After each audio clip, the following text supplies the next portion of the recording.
नमस्ते, आप सभी का स्वागत है आज के इस कार्यक्रम में और आज हम बात करने जा रहे हैं साहब हमारे शहर के पास में, हमारे देश के पास में बड़ा युद्ध छिड़ गया है। तो उस युद्ध के बारे में बात करेंगे और बात करने के लिए हमारे साथ हैं सुमित पीर जी। सुमित पीर जी का स्वागत कर रहा हूँ मैं। सुमित पीर जी, आपका बहुत-बहुत स्वागत है और मैं आप सभी से ये भी अनुरोध कर दूँ कि कृपया चैनल को सब्सक्राइब करें, वीडियो को लाइक करें, शेयर करें, हमारे मर्चेंडाइज़ स्टोर आपड़ा पर भी विज़िट अवश्य करें। तो सुमित पीर जी, सुना आपने युद्ध छिड़वा दिया? सर संजय सर, सबसे पहले आपको सभी दर्शकों को नमस्कार और शो पे बुलाने के लिए साधुवाद। भगवान श्री गणेश का नाम लेके शुभारंभ करते हैं। सर मैं तो लास्ट टाइम जब हुआ था इनका शुरू, मैं तो बोला था इनकी अफगानिस्तान और पाकिस्तान का युद्ध होगा और बड़ा भरपूर युद्ध होगा। पहले जो इनकी झड़पें होती थी, जो इन्होंने एक तो पहले भी एक आध बार किया था एयर स्ट्राइक, अब की बार जो किया पूरा पूरा हमला किया है।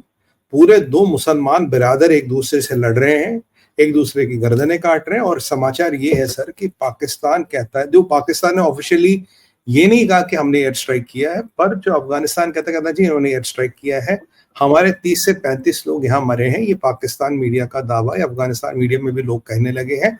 मरने वालों में बच्चे भी हैं, औरतें भी हैं। और जो पाकिस्तान क्या मीडिया कह रहा जी हमने इनके 4 कमांडर और आतंकवादियों को मारा जिनकी वहां ट्रेनिंग हो रही थी। और ये जी जो तहरीक तालिबान हमारी बात नहीं सुन रहा था, हमने अपना नाम रिप्रेजेंटेटिव भेजा था कुछ घंटे पहले हकानी से मिलने। हकानी से मीटिंग हुई, उसने हमारी बात नहीं मानी तो हमारी फौज ने उसका जवाब दे दिया और अब हम बिल्कुल तैयार है आर पार की लड़ाई के लिए, ये पाकिस्तान का मानना है। तालिबान कहता भाई तुमने हमारी जमीन पे हमला किया, you have violated our sovereignty. अब हमारा हक बनता है कि तुम्हारी जमीन पे आके तुम पे खुद हम हमला करें। तहरीक तालिबान पाकिस्तान तो करेगा ही, पर जो अब हम खुद हमला करें क्योंकि तुमने अब हमारी जमीन पे हमला किया। तो पाकिस्तान के लिए समस्या ही है, तहरीक तालिबान पाकिस्तान जो करेगा वो करेगा ही, वो अपना कार्यवाही कर रहा है। 8,000 से 10,000 से ज्यादा, 8 से 10,000 का कार्डर है एंड काउंटिंग। अब ये अफगानी तालिबान कह रहा है जी अब हमें भी रीजन और लेजिटिमेसी मिल गई कि हम तुम्हारे एरिया पे आके हमला करें और इसका बदला लिया जाएगा। अब कुछ प्रश्न हैं कि भाई कैसे किया जाए, क्या किया जाए। देखिए सबसे पहली बात है, आप देखिए तो जितने ट्रक ड्राइवर पाकिस्तान में हैं, जितने भी ट्रक लोग ट्रकें चलाते ट्रांसपोर्ट, ये सारे पश्तून हैं। तो सबसे पहले इन पश्तून भाइयों को इस सारा चक्का जाम करना चाहिए, पाकिस्तान की इकोनॉमी का चक्का जाम करके इसको बंद करना चाहिए। दूसरा आइडिया है, देखिए आप कराची की बात करें, 40% वहां पश्तून या पठान रहते हैं। तो अगर आप तालिबान के सलाहकार बन गए? नहीं, मैं तो सर एनालिसिस करो, मैं तो मतलब देखिए ये तो पब्लिक मीडिया है, हम तो एनालिसिस करते हैं क्या कर सकते हैं। देखिए अगर वो चाहे तो कराची अगर बंद होगी तो पाकिस्तान की जो वेंटिलेटर की पाइप है वो भी कट जाएगी। तीसरी बात है, देखिए मेरिडियन में भी एक बार एक ट्रक घुसी थी, काफी लोग मरे थे, एक भरा हुआ ट्रक घुसा था मेरिडियन में। अब देखिए ये घटनाएं पाकिस्तान में फिर हो सकती है। बाकी रहे पश्तूनों की बात, उन्हें पश्तून को क्या चाहिए, खजूर चाहिए, बंदूक चाहिए, बंदूक वो खुद बना लेता है, अब गोली भी खुद बना लेता है, वो गन स्मिथी तो उन्हें अच्छी तरह से आती है, कोई भी दुनिया की बंदूक बना लेते हैं। खजूर, बादाम वादाम और राशन जहां से मिल रहा है मिलता रहेगा, थोड़ा बहुत राशन हम भी देते हैं, तो राशन वाशन मिलता रहे और क्या करना है। और ये जो पाकिस्तान सोच रहा था हमारे साथ बांग्लादेश में खेला करेगा, बांग्लादेश में ये यूनिस के साथ मिलकर हमें तंग करेगा, अब तो ये है कि इनका केपीके कब तक बचा रहेगा। वैसे भी केपीके में सर गवर्नर अभी तालिक तालिबान का है, टोल वो कंट्रोल कर रहे हैं, टैक्स वो वसूल कर रहे हैं, एक्सेप्ट 2 बड़ी क्रॉसिंगों को लेके इनका कहीं कंट्रोल नहीं है। इनके लोगों को तो हेलीकॉप्टर में खाना दिया जा रहा है, हेलीकॉप्टर में इनको खाना दिया जा रहा है, खाना भी ये अब बाई रोड या बाजार से जाके नहीं निकल पा रहे। और हाँ, जो बची कुछ इनकी सप्लाई चेन्स है, जो इनके कैंट को या जिनको मेजर छावनियों को जो सपोर्ट करते हैं लोकल एरियाज में, तो तालिबान या तहरीक तालिबान दोनों मिलके उन सप्लाई चेन्स पे भी अगर आघात करे तो जो भी बचा कुचा पानी या जो भी छोटा मोटा भी जाता है वो भी बंद होगा। तो उससे क्या होगा कि ये जो केपीके का इलाका है ये पूरा पूरा तालिबानियों और तहरीक तालिबान, अफगानी तालिबान और तहरीक तालिबान पाकिस्तान के कंट्रोल में आ जाएगा। ड्यूरल लाइन वो कभी मानते ही थे, माननी भी नहीं चाहिए। वहां बलोचों को भी अपने हमले बढ़ाने चाहिए, बलोचों को भी ये चाहिए कि भाई अभी सही मौका है कि पाकिस्तान की आर्मी यहाँ लड़े, बांग्लादेश में लड़े, भारत से बचाए, अफगानियों से बचाए। अभी बलोच भाइयों के लिए भी मौका है, वो भी अपने बलोचिस्तान पे अपना हक जमाए। अगर वो हक नहीं जमाएंगे तो वहां गिद्ध की तरह नजर लगा के बैठा है चीन और वहां से बैठा ईरान। तो अगर आपको चीन और ईरान से अपनी टेरिटरी बचानी है तो आपको अभी उस पर पूरा पूरा कब्जा करना पड़ेगा। तो मुझे लगता है पाकिस्तान में जो कहते हैं ना हमारे हिंदी में विनाश काले विपरीत बुद्धि, देखिए और तो ये किसी पे इनका जोर चलता नहीं, हाँ जाके कुछ जहाज उड़ा दिए, अफगानिस्तान में बमबारी कर ली, इनको पता अफगानिस्तान का कोई एयर डिफेंस नहीं है, इन्हें पता अफगानिस्तान के पास एयर डिफेंस के नाम का कुछ नहीं है। पर लॉन्ग रन में एक विकल्प है, क्या अफगानिस्तान को भी छोटा मोटा एयर डिफेंस का कुछ छोटा मोटा कुछ सामान दिया जाए ताकि एक नया F-16 अब अफगानिस्तान में गिरे। लास्ट टाइम तो अभिनंदन ने गिरा। आप सोचिए जब खबर आएगी पाकिस्तान गया था एयर रेड करने अफगानिस्तान और F-16 गिर गया, ये लॉकहीड मार्टिन वाले से टेबल के नीचे छुप जाएंगे, मुंह नहीं दिखाएंगे किसी को, तो भाई किन को दे दी F-16, या तो अपने वापस ले लेंगे, कहे भाई तुमसे नहीं चलेगा तो वापस करो। तो ये वाली प्रक्रिया होनी चाहिए। और अब ये युद्ध बढ़ेगा सर, क्योंकि अब इन्होंने डायरेक्ट उनकी टेरिटोरियल सॉवरेनिटी को वायलेट किया, काफी अंदर जाके स्ट्राइकें की है। कह रहे जी वहां टेररिस्ट कैंप थे, ये थे वो थे, ये तो खैर हर जगह कहते हैं, खुद टेररिस्ट कैंप चलाने वाले दूसरे को कहते तेरे यहाँ टेररिस्ट कैंप है। पर अगर आप इसके डिटेल में जाए संजय सर, दो चीजें हैं। इनकी आर्मी का मोराल कहते हैं 1971 की वॉर से ज्यादा अभी डाउन था, क्योंकि पीछे आपने देखोगा 3 दिन पहले अमेरिकन इंटेलिजेंस की भी रिपोर्ट आई है। उन्होंने कहा भाई तुम्हारे यहाँ जो टेररिज्म इंसिडेंट्स है वो 2024 से 23 से लेके 24 में 50% बढ़े हैं। पहली बात, 97% इंसिडेंट्स 92% इंसिडेंट्स हो रहे हैं केपीके में और बलूचिस्तान में, जो हम शुरू से कहते आ रहे हैं, और 97% डेथ्स हो रही इन जगह पे। और ये भी खबर आई है कि इस साल पाकिस्तान की आर्मी की सबसे ज्यादा कैजुअलिटीज हुई है। ये बताए ना बताए पर ये ऑफिशियल है कि ये अमेरिका भी मानता है कि पाकिस्तान की आर्मी की सबसे ज्यादा कैजुअलिटीज इस साल में हुई है। इस आर्मी का मोरल डाउन है, इस आर्मी की हालत खराब है। पीछे तहरीक तालिबान वालों ने इनके फौज की बेहेडिंग की थी, तो अब ये क्या करे, फ्रस्ट्रेट हो गए, कुछ कर नहीं पाए तो अपने जहाज भेज दिए, कि उन्हें पता अफगानियों के पास एयर डिफेंस है नहीं, वो भी रात के अंधेरे में जहाज भेज दिए, कुछ औरतें बच्चे मार दिए, कहते जी हमने कमांडर मार दिया वो मार दिया, वापस हो गए, बोल दिया Pakistan has done air strikes on Taliban which Taliban has no air defence. तो ये इनकी मोटी मोटी कहानी है जो इन्होंने किया। बट अब युद्ध शुरू हो गया है, ये अच्छी बात है। और आसिम मुनीर के बाद जितना असला है, तो मुनीर मियां जरा देखो असला कहां कहां लगाओगे, यहां लगाओगे, यहां लगाओगे, यहां लगाओगे, यहां लगाओगे। अभी कुछ छोटे मोटे अटैक होंगे तहरीक तालिबान द्वारा, बट इनकी स्टीज पे सर बड़े अटैक 10 दिन में, 15 दिन में, 20 दिन में होंगे।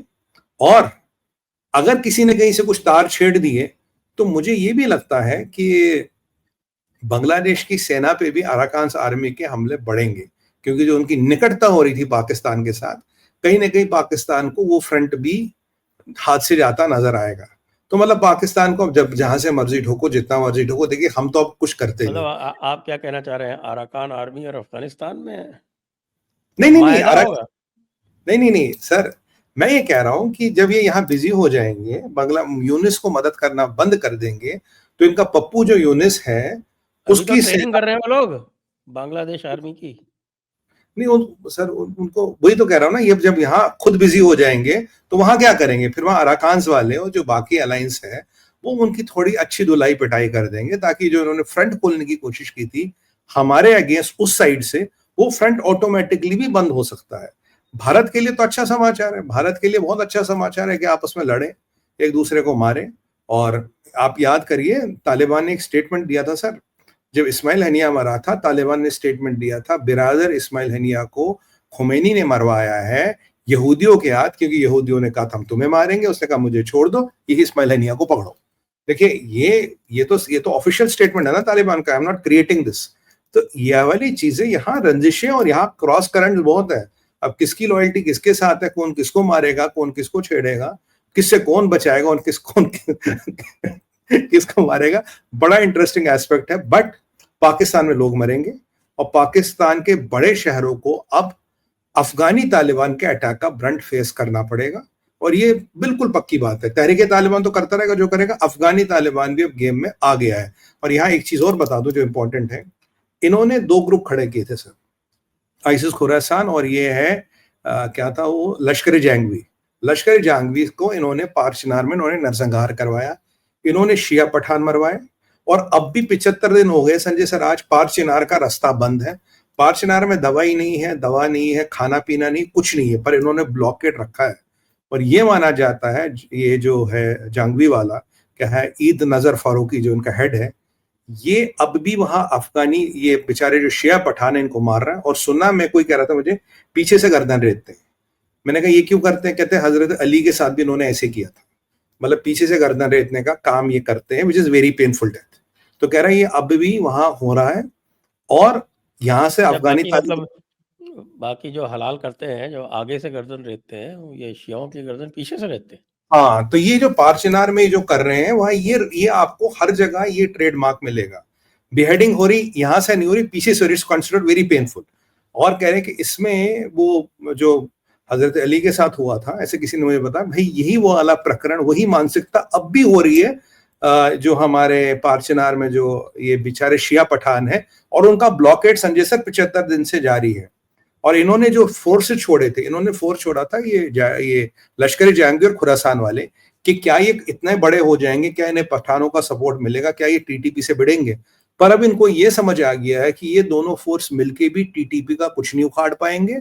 तब इनको मजबूरन जाके अफगानिस्तान के अंदर ये कांड करना पड़ा, ताकि आर्मी का मोराल ऊपर हो, हमारी फौजियों को लगे यार हमारी मौत का बदला लिया गया। और जो पाकिस्तान की जनता है उसे ये ना लगे कि आसिम मुनीर के ये नपुंसक फौज है। तो इस नपुंसक फौज को अपना वर्चस्व दिखाने के लिए इन्होंने कुछ गांवों में जाके हमला कर दिया, और कुछ नहीं। बाकी हाँ, जहांगवी जो इन्होंने जैसे ये लश्कर जहांगवी और खुरासान को यूज किया था, वो बर्बरता तो कर रहे हैं, पर वो तहरीक तालिबान का मुकाबला करें, उनसे जीते, वो सपना भी इनका ध्वस्त हो गया, वो सपना भी इनका चूर चूर हो गया है। इसीलिए अब मरता क्या ना करता, मजबूरी में करते करते इन्होंने ये काम कर दिया। नहीं तो ऐसा हो जाता कि इनकी फौज रही से जो इसका भी एक रीजन है कि उड़ के क्यों गए हैं, क्योंकि देखिए 3 इलाके जो हैं वो पूरी तरह से इनके काबू के बाहर हो गए। जी जी पहले तो ये बन्नू वाला नॉर्थ वजीरिस्तान का इलाका था, यही जी बाहर था। अब साउथ वजीरिस्तान वाला, जहाँ ये मकीन नाम की जो जगह है जहाँ पे हमला हुआ, वहाँ पे जो 15 मारे गए इनके फौजी, वो जी इलाका भी इनके कब्जे से गया। बाहर जी तो वजीरिस्तान लगभग पूरा गया। साथ में ऊपर जो है, आज तक ये वो जो चित्राल क्षेत्र है, वो आज तक वापस नहीं जा पाए वहाँ पे। वो तो उनके पास ही है, तो वो तालिबान के पास है, वो डायरेक्ट तालिबान के पास है। तालिबान के उनके पास ही, इनके पास तो है ही नहीं आपको। तो वो दीर और चित्राल वाला जो क्षेत्र है, जहाँ से ये आपका वाखान कॉरिडोर में जो रास्ता जाता था, जो पहले अंग्रेज भी वाखान कॉरिडोर जो से वो उसी तरफ से जाते थे। दीर जी चित्राल के पास में एक बोरोगिल पास है, वहाँ से वो गया, वजीरिस्तान गया। और बलोचिस्तान में तो ये खाली इनके कंटोनमेंट चलते हैं, तुर्बत बस में और ग्वादर में और बिल्कुल। खुजदार में, ऐसे 2-4 जगहों पे बस। और क्वेटा जहां में, हाँ, क्वेटा में तो है ही। जहां जहां बड़ी छावनी है सर। पर अब मुझे लगता है वो बड़ी छावनियां भी अब तहरीक तालिबान अफगानिस्तान के अटैक में आ गई। इनके पास ग्रुप्स है जो छावनियों पर हमला कर सकते हैं। इनके पास, अफगानियों के पास बस एयर पावर नहीं है, बस उसका फायदा पाकिस्तान उठा गया, वहां चला गया, जहां वो भी रात के अंधेरे में। अबे वहां तो जहाज दिन में भेजो जिनके पास कुछ, अगर तुम्हारे जहाज के तो उनके पास कुछ है, वहां भी अंधेरे में गए छुप के। तो ये, और आपकी जो 1-2 मेजर क्रॉसिंग्स है, जैसे ये चमन है और एक आध और मेजर क्रॉसिंग है, वहां इनका कंट्रोल है। अब अफगानी तालिबान को ये चाहिए, तहरीक तालिबान के साथ मिलकर ये 5-6 जो बचे कुचे इनके कंट्रोल एरियाज हैं, इनको ध्वस्त करे, इनको खत्म करे, और पूरा ये एरिया को लिबरेट कर ले। मजीद ब्रिगेड को भी इनके साथ काम करना चाहिए। मजीद ब्रिगेड और ये मिलके काम करे, और पूरा अपना जो एरिया है उस सबको ये लिबरेट करे, और पूरे एरिया पे अपना कंट्रोल जमाए। ये मेरा कहना होगा, और यही उनको करना चाहिए लॉन्ग रन में, क्योंकि अब की बार पाकिस्तान ने हर सीमा पार कर ली। पहले आपने पठानों को भगाया, पहले आपने वजीरिस्तान के रिफ्यूजियों को वहां पर पलट दिया। वो रिफ्यूजी जो भी बेचारे ठंड में वहां बैठे थे, आपने उन पर आके बमबारी कर दी, आपने औरतों और बच्चों को मारने का काम किया। भाई ये है पाकिस्तान की सूरमा।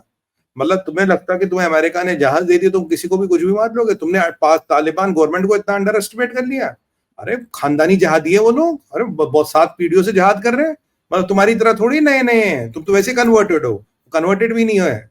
तो इसीलिए अब देखते हैं, अब देखिए मजा तो ये आएगा देखने में कि अफगानी तालिबान कैसे जवाब देता है, और वो बलोचों के साथ कोऑर्डिनेट करता है, और ये सारे मिलके अभी इन दोनों प्रोविंसों को लिबरेट कर सकते हैं। अमेरिकन इंटेलिजेंस का भी मानना है कि केपी के और Balochistan is on the verge of breaking, और ये जो हमने 5-6 जगह गिनाई सर, उसके अलावा पाकिस्तान का कंट्रोल है कहाँ?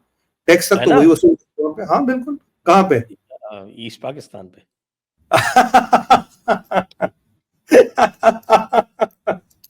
मुझे लगता है वो आप भी हंस रहे जाने हैं? वाला, मुझे लगता है वो भी जाने वाला सर। ये यूनिस ना खोटा सिक्का है। आप बताइए, अभी 40 टन तो उन्होंने आरडीएक्स सप्लाई किया उनको, वो आरडीएक्स वहाँ पहुँच के गायब हो गया, पता है आपको? हाँ हाँ, वो वो तो आरडीएक्स अनट्रेसेबल है अब। और उसके बाद जो है वो अराकान आर्मी से निपटने के लिए ट्रेनिंग देने के लिए अभी कोई 24-25 ट्रेनर बुलाए गए हैं वहाँ से, पाकिस्तान से। वो इनको सिखाएँगे कि अराकान आर्मी को कैसे हराना है। उसके लिए उन्होंने जो वेपनरी भेजी थी और जिसका उपयोग भारत के विरुद्ध किया जा रहा था, उसको अभी टेम्परेरीली वहां कर दिया, उन्होंने मुंह कर। रोक लिया है कि भई इसको अभी अराकान आर्मी के खिलाफ यूज़ कर लो, और अराकान आर्मी को हरा के हम पूरा बर्मा कब्ज़ा करेंगे, पूरा सेवन सिस्टर्स पे कब्ज़ा करेंगे, चिकन नेक पे कब्ज़ा करेंगे, बिहार पे करेंगे, झारखंड पे करेंगे, बंगाल पे करेंगे, ओडिशा पे करेंगे, शेख चिल्ली बनेंगे।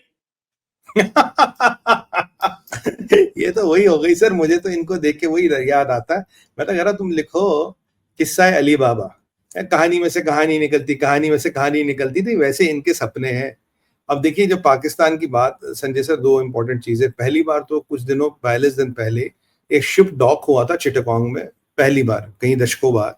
और उसमें से ये माना जाता है कई कंटेनर इन्होंने अलग कर दिए थे। 65 लोग जो हमारी इंटेलिजेंस मानती है गायब हुए थे उस शिप से, अब तक नहीं ट्रेस हुए।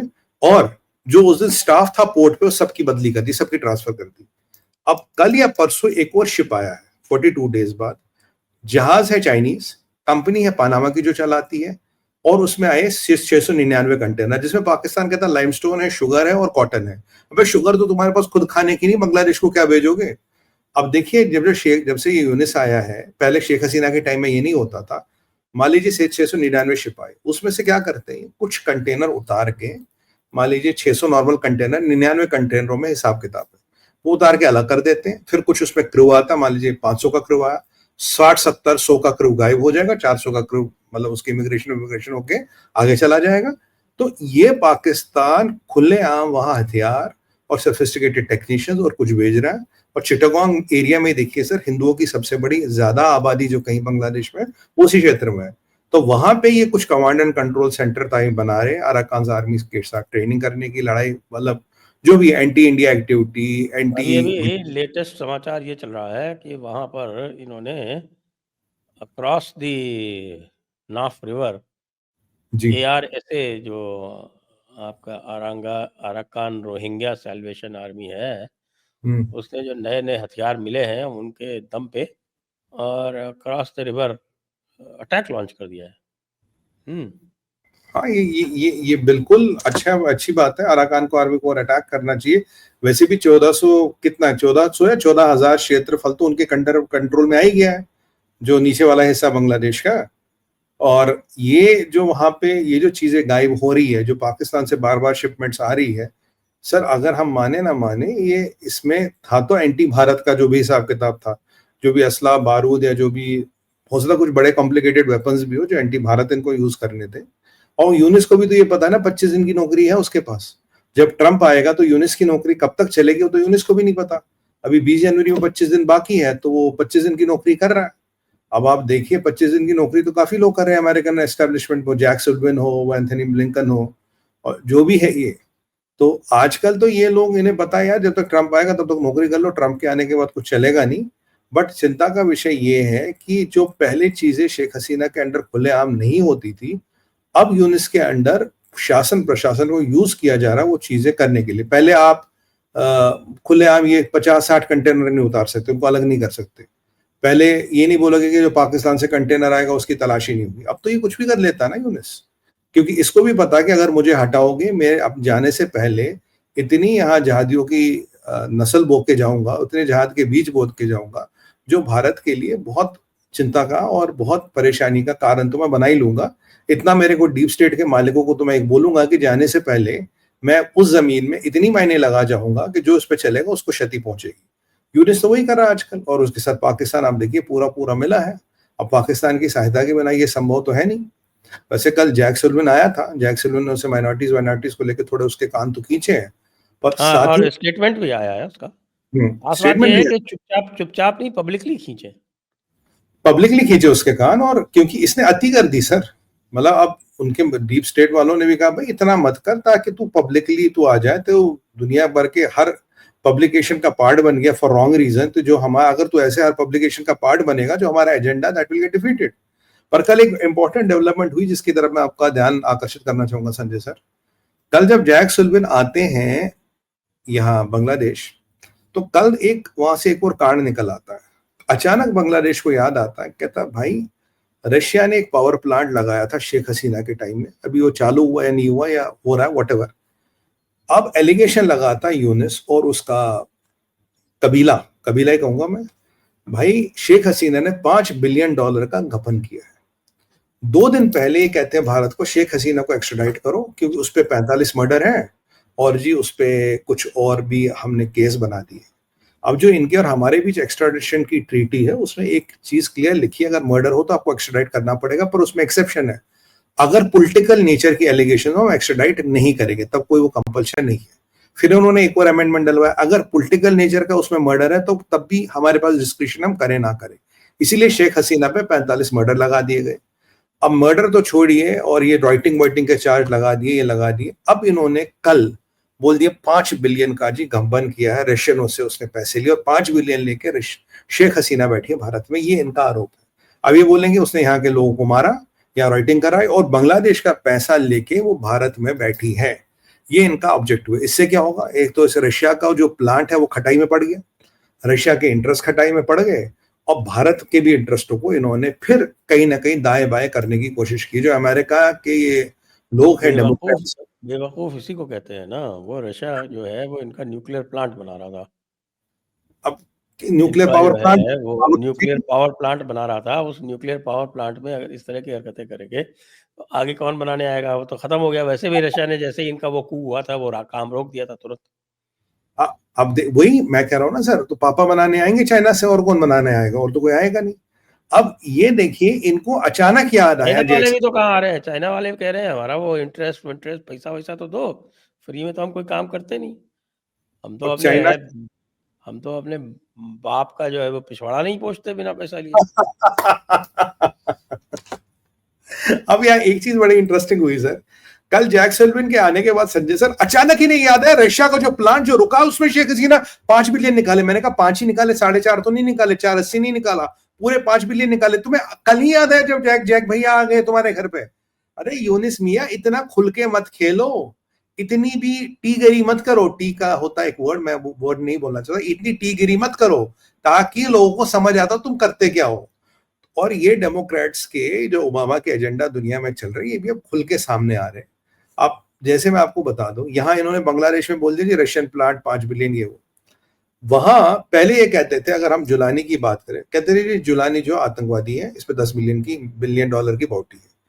फिर एक दिन क्या नाम है उसे, एंथनी ब्लिंकन खुद कहता हम जुलानी के टच में हैं। फिर अगले दिन कहता असाद को निकालने में हमने थोड़ी हेल्प की थी। अब कहते हैं कल वो जो परसों वहां जुलानी से मिलके टर्की का वो जो हमारा विदेश मंत्री है, हका क्या नाम उसका, मोहम्मद हकान हकान हकान फदान, या वो हकान फदान, जो हकान फदान गया था वहां पे, उसने एक बड़ा बड़ा जबरदस्त स्टेटमेंट मारा जुलानी के साथ। पहली बात वो कहता है कि ये जितने भी आईसिस के लोग हैं जो अभी जेल में है, जिनको कुर्द कंट्रोल करते, कुर्दिस्तान में वो है, वो अब हम डायरेक्ट उनको उस जेल की देखरेख करेंगे। मतलब आईसिस के आतंकवादियों को आईसिस का आतंकवादी अब उनकी देखभाल करेगा जुलानी। जो अब नया डिफेंस मिनिस्टर बना है वो भी आतंकवादी है जुलानी की तरह, इसको डिक्लेयर कर दिया। तीसरी बात, जितने ये लोग हैं इंक्लूडिंग सीरियन डेमोक्रेटिक अलायंस या ये कुर्द वगैरह है, इनको अपने हथियार जमा कराने पड़ेंगे। हथियार नेशनलाइज हो रहे हैं, हथियार जितने हैं वो नेशनलाइज हो रहे हैं, और जो भी वॉरिंग फैक्शंस हैं इनको सीरियन आर्मी में ज्वाइन करना पड़ेगा, आर्मी इनसे बनेगी। अब आप देखिए यहाँ कितने कितने खेल खेले जा रहे हैं। और अमेरिका 2 दिन पहले या 4 दिन पहले जनरल लॉयड ऑस्टिन की बात सुने, जनरल लॉयड ऑस्टिन कह चुके हैं पहले हमारे वहां 800 लोग थे, अब उन्हें बोला जी हमारे सुनने में आपके 2000 लोग हैं। तो उसने कहा ना मैं कंफर्म करूंगा ना मैं डिनाई करूंगा। तो अमेरिका ने जब 2000 लोग बढ़ा दिए हैं उसी क्षेत्र में, टर्की ये कह रहा कि भाई जो कुर्द है, जो एसडीएफ है, ये सारे लोग हैं, ये अपने हथियार जमा करा दो जुलानी के पास। और ये इसी जुलानी के टच में अमेरिकन का सेक्रेटरी और अमेरिका की डेलीगेशन भेजी सर। सबसे पहले 4 दिन पहले इन्होंने एक अमेरिकन डेलीगेशन भेजी जुलानी से मिलने। जुलानी का जो इन्होंने मेकओवर किया, आपको याद होगा, एक लीक्ड ईमेल था काफी साल पहले, जैक सुल्लिवन ही था उन दिनों। जैक सुल्लिवन ने लिखा था हिलरी क्लिंटन को AQ, यानी कि Al Qaeda is on our side in Syria. ये सब विकीलीक्स वगैरह में आया था। तो ये जो जुलानी की इन्होंने रिब्रांडिंग की है, उसको लिपापोती करके कर दिया, ये तो बेसिकली आईसिस वाला बंदा था। तो यहाँ पे कितने खतरनाक खेल हो रहे हैं और कौन कौन सा नया थिएटर कमांड कर रहे हैं। अगर कुर्दों के पास हथियार ले लिए और अगर उन पे हमला हुआ, अगर वहां हमला हुआ, तो ये जो अमेरिकन 2000 फोर्सेस है, what are they supposed to fire और नॉट टू फायर। अब देखिए कितनी विकट परिस्थितियां बना रहे हैं। और अब खलीफा कह रहा है अर्दोगन कि अब मैं सीरिया जाऊंगा और आगे बताऊंगा सीरिया चलेगा कैसे। I tell you how Syria will run. और ये फिदान हकान पहला विदेश मंत्री है टर्की का जो जाके जोलानी से ऑफिशियल कैपेसिटी में मिला है। मतलब, और यहां सुनने में है कि पाकिस्तानी भी जोलानी के साथ एक इनफॉर्मल चैनल खोल रहे हैं, ये भी जोलानी के टच में है। अब पाकिस्तान का वहां क्या लेना देना, क्या ये पाकिस्तानी जोलानी पाकिस्तान का तो हर उस जगह लेना देना है जहां जंग चल रही है। अब सर देखिए अमेरिका ने अगर इनको अपने अपने गधे एक्सपोर्ट करने होते हैं वहां पे। अच्छा, ये डिस्पोजेबल जिहादी ना, डीजे नाम रखते हैं इनका, डिस्पोजेबल जे जहादा, जे है जे डीजे, हाँ जे जिहादी, जिहादी, डीजेस बोलते हैं। तो डीजेस इनको वहां एक्सपोर्ट कर रहे होते हैं। अब देखिए अमेरिका ने इनके मिसाइल रिजीम पे भी प्रतिबंध लगा दिया कि भाई तुम्हारे मिसाइल, क्योंकि ऐसा माना जाता है कि ऐसी कुछ इंटेल है कि ये कहीं जुलानी को कुछ न बेच डाले। ठीक है, अमेरिका से इनका जो शाहीन है जिसकी रेंज 2750 किलोमीटर है, वो पाकिस्तान से अमेरिका तो नहीं पहुंच सकता, पर क्या अगर शाहीन सीरिया पहुंच गया, क्या सीरिया से अमेरिका पहुंच सकता? शायद पहुंच जाए, शायद तब रेंज में आ जाए। क्योंकि ये क्या माल किसको बेचेंगे ये कुछ भी नहीं पता। आज के डेट में अमेरिकन भी इनसे परेशान है कि ये जुलानी के यहाँ कोई मंडी ना खोल दे, जुलानी को कुछ माल सप्लाई ना कर दे, क्योंकि जुलानी के पास हर चीज है, हथियार नहीं है उसके पास, और हथियारों का सबसे बड़ा सप्लायर ये है। और आपको पता है संजय सर, होतीज की बात करें अब तो जग जाहिर सी बात होगी, होतीज के पास जितना भी हथियार है मेड इन चाइना है। ये अब क्लियर है। अब इसमें पहले मैं कहता था मेरे कहने से तो कुछ नहीं होता, अब तो ये सब कहते हैं, यूएस इंटेलिजेंस भी मानती है जितना हथियार अभी होतियों के पास है सारा मेड इन चाइना है। और डेवलपमेंट ये भी है, किम कह रहा है, किम बाबू कह रहा है कि 20 जनवरी से पहले मैं हाइपरसोनिक मिसाइल टेस्ट कर लूंगा। और वहां 5-7 दिन पहले जो मिसाइल टेलवीव में गिरी थी सर, टेलवीव के लकली पार्क में गिरी थी, जिसको ना सऊदी इंटरसेप्ट कर पाए, ना पेट्रियट इंटरसेप्ट कर पाया, थार्ड इंटरसेप्ट नहीं कर पाया, एरोड्रोम, डेविड स्लिंग और आपका एरो मिसाइल शीट, 5-6 इंटरसेप्टर थे, इंटरसेप्ट कर पाए, वो टेलवीव के पार्क में गिरी है। ऐसा हूती कहते हैं ये हाइपरसोनिक मिसाइल है। अगर हाइपरसोनिक भी नहीं है, सेमी हाइपरसोनिक है। सारी बैलिस्टिक मिसाइल्स हाइपरसोनिक होती हैं, इसमें कोई खास बात नहीं है। कोई भी बैलिस्टिक मिसाइल जब वो एंट्री मारती है एटमॉस्फेयर से, तो वो अपने आप हाइपरसोनिक हो जाती है। पर सर सवाल ये है संजय सर कि उसको 6-6 इंटरसेप्ट नहीं कर पाए। अब अगर ये सच है, हाँ, तो अगर इंडिया वाले पृथ्वी मिसाइल ले जाएं, इंडिया वाला इंटरसेप्टर कर लेगा। हाँ, हम तो कर ही लेंगे। अगर ये सच है तो क्या हूतियों को चाइना ने कुछ ऐसा हाइपरसोनिक मिसाइल तो नहीं दिया, कुछ छोटा मोटा वर्जन? और यहाँ से किम कह रहा कि मैं टेस्टिंग करूंगा। अब अगर आप दुनिया में देखेंगे तो चीजें जो हो रही है काफी कॉम्प्लिकेटेड हो रही है, और इतने सारे कॉन्फ्लिक्ट्स को मैनेज करना अभी भी ट्रम्प के आने में 25 दिन बाकी है। और जयशंकर साहब यूएस तो जा ही रहे हैं 6 दिन के दौरे पे। आप ट्रम्प से भी मिलेंगे, आपकी बार इस ट्रिप पे तो ट्रम्प से मिलेंगे वो। तो मतलब दुनिया में इतनी सारी जियोपॉलिटिकल डेवलपमेंट्स हो रही है, और ये जो 25 दिन की जिनकी नौकरी बची है, 20 दिन की नौकरी, ये अभी जाके वर्ल्ड में बड़े बड़े डिसीजन ले रहे हैं। क्योंकि आपको याद होगा 7 दिन पहले या 6 दिन पहले टर्की में एक मीटिंग बुलाता है, D8 से ठीक एक दिन पहले एक मीटिंग बुलाता है एंथनी ब्लिंकन, सबको बुला, सॉरी जॉर्डन में, सबको जॉर्डन बुलाता अमान, कहता अब हमें सीरिया पे फैसला करना। भाई तेरी तो 26 दिन की नौकरी बची, 30 दिन की, तू क्या फैसला करेगा? It's none of your business. तो why are you taking decisions on behalf of US government जब तेरी गवर्नमेंट ही नहीं है आगे? ये प्रोटोकॉल भी नहीं है। अभी आप देखिए ट्रम्प ने पीछे कहा, ट्रम्प ने कहा भाई इन्होंने मुझसे पूछे बिना यूक्रेन को इजाजत दे दी यूएस मेड एटकैम्स को यूज करना ऑन रशियन मेनलैंड, और जब मैं आऊंगा मैं इस चीज को रोकूंगा। ये ट्रम्प ऑफिशियली अपने प्रेस ब्रीफिंग में कह चुके हैं, इन्होंने मुझसे पूछा नहीं था, इनका कोई काम नहीं था ये देना, but they still allowed Ukraine to do it. मतलब ये लोग, मुझे लगता है डीप स्टेट तो अब सोचे सोरोज वोरोज को तो वो आगे कर नहीं रहा, मुझे लगता है डेमोक्रेट्स को पूरा पूरा आगे कर रहा। यार तुम्हारे पास 25 दिन की नौकरी है ना, जाओ करो जो कुछ 25 दिन में करना। वही दिलवाले दुल्हनिया का डायलॉग है, जा सिमरन जी अपनी जिंदगी, 25 दिन है ना तेरे पास, जो करना कर। Otherwise sir what is their business in those global conflicts? यहाँ आने का मतलब ही नहीं। आप देखिए पीछे जेलेंस्की ने भी क्या जबरदस्त ड्रोन चलाए रशिया पे, जो कांस पे ड्रोन अटैक किया, ऐसे 9/11 style attack. That was again a formidable technology, unmanned aerial vehicles और वो फर्स्ट पर्सन विजन वाले ड्रोन्स, एफपीवी ड्रोन्स, जो इन्होंने दोनों साथ साथ चलते हैं, एक विजन देता है, एक अटैक करता है। बिल्कुल प्रिसाइज अटैक किया उन्होंने एक एक जगह पे पुतिन को दिखाने के लिए। Now we have the capability to do precise attacks. अब मुझे 1000 किलोमीटर अंदर है कान, 1000 किलोमीटर अपने बॉर्डर से अटैक करने की इनमें क्षमता आ गई है। ये भी एक चिंता का विषय। और एक ही बिल्डिंग पे इसलिए अटैक कर रहे हैं, ये माना जाता था वहां कोई कमांड कंट्रोल है रशियन इंटेलिजेंस का। बट प्रॉब्लम वो है कि इतनी सब चीजों के होते हुए अभी दुनिया में कंट्रोल किसका है?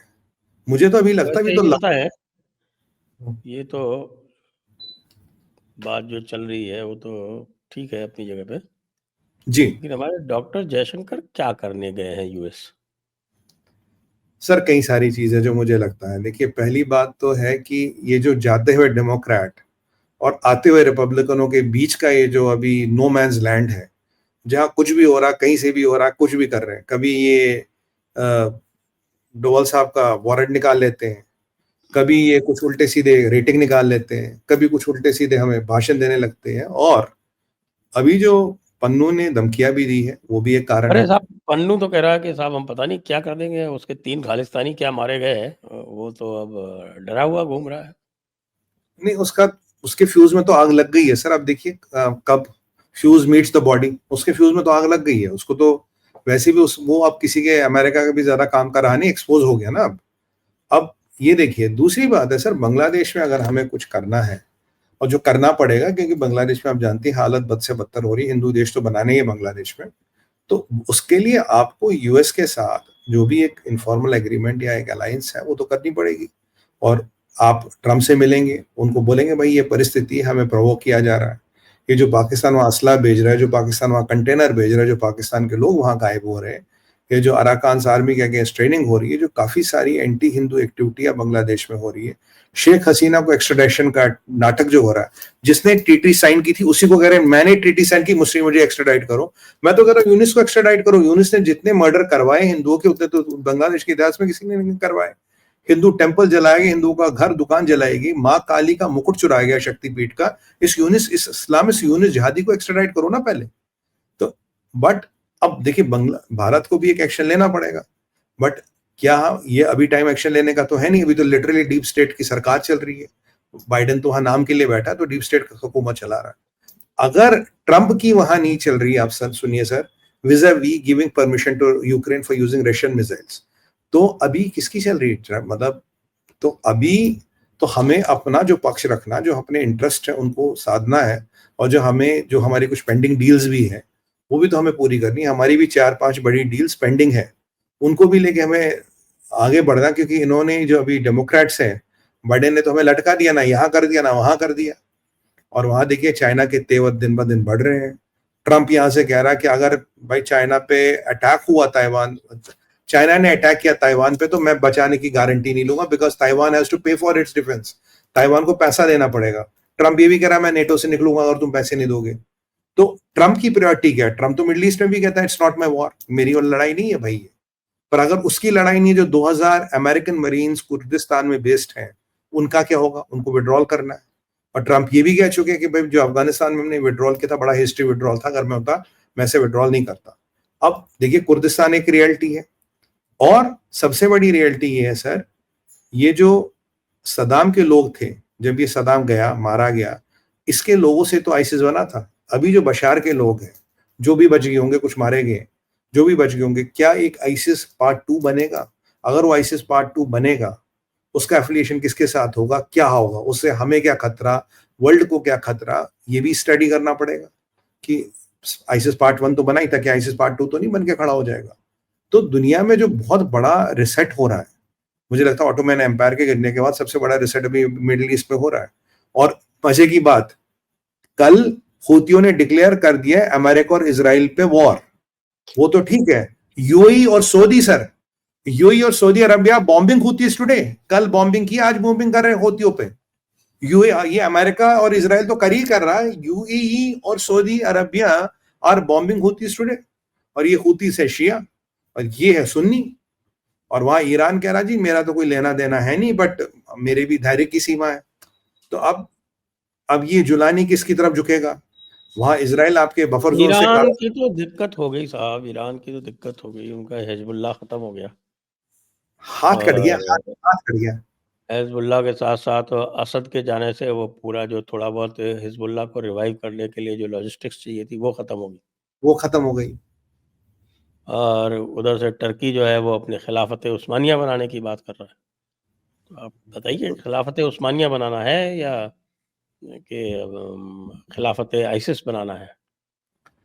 खलीफा तो कहता है कि सर इजिप्ट और लीबिया तक जो आधा अफ्रीका लगभग, कहता है ये तो ऑटोमन एम्पायर थी यार, हमें तो वो वापस एस्टेब्लिश करनी है, ये सारा एरिया हमारा है। तो ये तो सारा मुसलमानों का राज था, ऑटोमन एम्पायर तो यहाँ तक थी, हमें तो वो एरिया वापस एस्टेब्लिश करना है।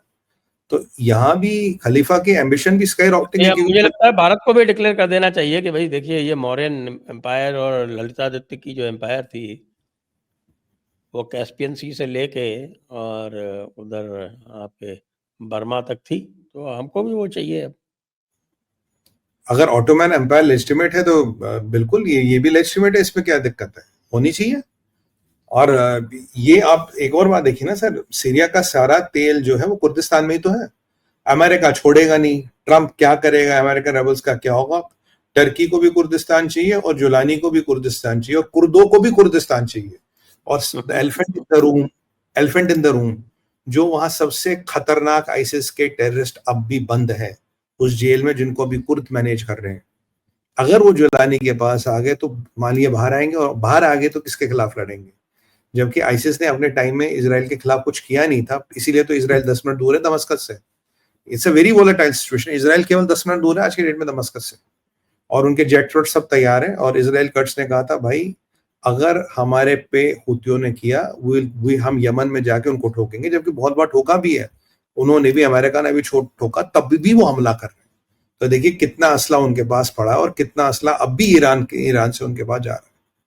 और यहाँ हमारी दूसरी समस्या होगी चिटगांग में हार्बर खोलना।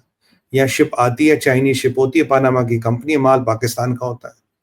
और इन्होंने पाकिस्तान ने एक टैक्टिक चेंज की सर, जब कसाब आया था ना उसके बाद ये छोटे मोटे शिप भेजने लगे थे, आरडीएक्स लेके, ड्रग्स लेके। तो हमारे मार्कोस क्या करते थे, पूरे का पूरा शिप डुबा देते थे, पूरी की पूरी नाव डुबा देते थे। अब इन्होंने क्या कर लिया, जहाज होता चीनी कंपनी का, मैनेजमेंट कंपनी पनामा की, माल होता पाकिस्तान का। अब आप 700 कंटेनर है, 1000 कंटेनर वाला, 2000 कंटेनर वाला शिप तो डुबा नहीं सकते। अभी वो डिंगियों में तो माल बेचते नहीं, छोटे छोटे बोट्स में, या 5 आदमी वाला बोट्स हो या कुछ, उसमें तो माल बेचते नहीं, पूरे पूरे शिप में बेचते हैं। पत्थर बेच दिया 600 कंटेनर में, 50 कंटेनरों में असला बारूद बेच दिया। और वहां यूनिस तो बैठा ही है, वो आपके शिप को बाकायदा आने देगा, बाकायदा क्लियर करा देगा, बाकायदा कंटेनरों की सॉर्टिंग करा देगा। तो हमारे लिए ये भी थोड़ी बहुत समस्या बांग्लादेश में बढ़ रही है। और याद कीजिए 62 शिप और एक सबमरीन बना रहा है पाकिस्तान चाइना के पैसे से, 62 शिप और एक सबमरीन। और खबर तो ये भी आ रही है कुछ J-20 या J-35 खरीदने की बातें कर रहा पाकिस्तान चाइना से।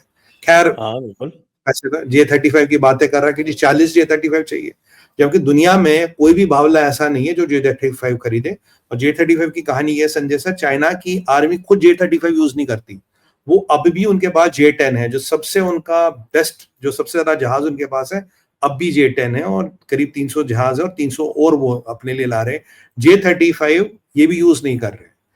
अब ये 60 मिलियन का यूनिट है J-35 का, और वो यूज भी नहीं कर रहे इसलिए तो पाकिस्तान को दे रहे हैं। तभी तो कह रहा हूं, मतलब देखिए आपको याद होगा लास्ट टाइम चाइना में सोलर पैनल थे कबाड़, डिस्कार्डेड, उन्होंने एमओयू कर लिया पाकिस्तान के साथ, उनको सारे भेज दिए। पाकिस्तान की मीडिया में खूब सोलर पैनल, माशाल्लाह इंशाल्लाह फ्री में बिजली बनेगी, सब कुछ होगा। मैं कहा बे गड्ढो, अबे ये प्लास्टिक के टुकड़े हैं, सोलर पैनल नहीं, ये तो चाइना का कचरा था जो तुमने हमारे लीडरों ने खरीदा। ठीक उसी तरह से J-35 लोगे तो उसका असला बारूद 60 मिलियन का एक यूनिट है, $60 मिलियन है तुम्हारे पास 1 यूनिट के लिए, चलाओगे कहां से, उड़ाओगे कहां से?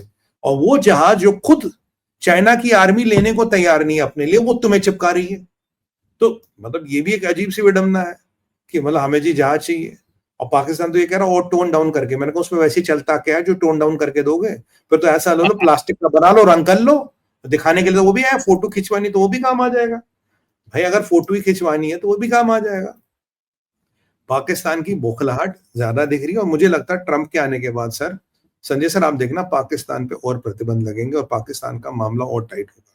और बाय द वे वो लॉकहीड मार्टिन का अपग्रेड जो हम बात करते थे ना, इनको जो बाइडेन ने बोला, वो तो उसमें तो अब तक कुछ हुआ नहीं, वो एज इट इज पड़ा है, वो पड़ा, वो फाइल ठंडे बस्ते में चल रही है और चल रही है और चल रही है। अमेरिका की भी प्रायोरिटीज बदलेंगी सर ट्रंप के आती, पर ये जो 25 दिन है अभी, इसमें ये डीप स्टेट वाले क्या करवाए डेमोक्रेट से, ये थोड़ा खतरनाक है। और मियां बरकत हुसैन ओबामा बैकग्राउंड में है और सही सलामत है, हर जगह कोई भी मुसलमान कंट्री हो उसका हित वो साधेंगे। आप देखिए D8 में झपिया पा रहा था शहबाज शरीफ और यूनिस, और कह रहा था 1971 का जो हेटसेट है, जो हेट्रेड उसे दफन करते हैं, भाई आप मेरे घर आओ, आप मेरे घर आओ, बिरयानी खाओ, ये भूल गए। वो हेट्रेड 1971 से थोड़ा ही है, वो तो 1400 साल से है।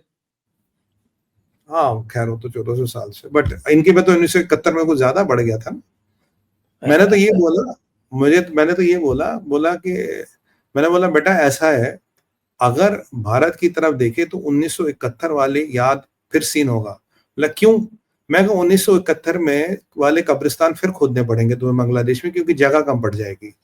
तो इसलिए भारत की तरफ ना, इधर भारत की सेना की तरफ आंख उठा के मत देखना।